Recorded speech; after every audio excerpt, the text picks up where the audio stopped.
याच्याबद्दलचा अंदाजच त्यांना येणार नाही, एवढ्या मोठ्या प्रमाणात आपण मतदान केलं पाहिजे.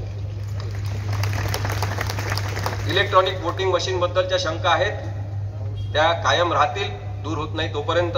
आम्ही सुप्रीम कोर्टामध्ये केस दाखल केली आहे. त्याच्यामध्ये आमची मागणी आहे की व्हीव्हीपॅट जे आहे त्याच्यावर मतदान करणाऱ्याचं नाव, त्यांनी कोणत्या चिन्हाला मत केलं ते, आणि त्याचबरोबर तारीख आणि वेळ आली पाहिजे. सध्या त्याच्यामध्ये तारीख आणि वेळ येत नाही आणि त्यामुळे तिथे थोडासा गडबड घोटाळा करण्याचा संभव आहे. आणि म्हणून आम्ही म्हणतो की पारदर्शकता पूर्ण आणली पाहिजे.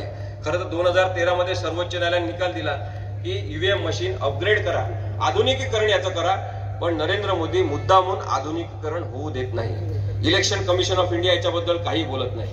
आता दुसरा मुद्दा याच्यातला एक महत्वाचा आहे की ईव्हीएम मशीन तयार करणारी BEL नावाची जी कंपनी आहे, भारत इलेक्ट्रॉनिक्स लिमिटेड, या भारत इलेक्ट्रॉनिक्स लिमिटेड मधले 4 संचालक हे भाजपचे सदस्य आहेत. आणि म्हणून सुद्धा आपल्या शंका या महत्वाच्या आहेत. तरी सुद्धा इलेक्शन व्होटिंग मशीनला सध्या पर्याय नसल्यामुळे आपण त्याच्यावरच मोठ्या संख्येने जाऊन मतदान करायचं आणि ही परिस्थिती आपण बदलून आणायची असं मला वाटते. 19 लाख ईव्हीएम सध्या चोरी गेलेले आहे. त्याचा कुठं गैरवापर होणार आहे, काय करणार आहे आपल्याला माहिती नाही. इलेक्शन कमिशन त्याच्याबद्दल काही करताना आपल्याला दिसत नाही. शेवटचे मुद्दे 2 माझे आहेत, ते मी मांडतो आणि थांबतो.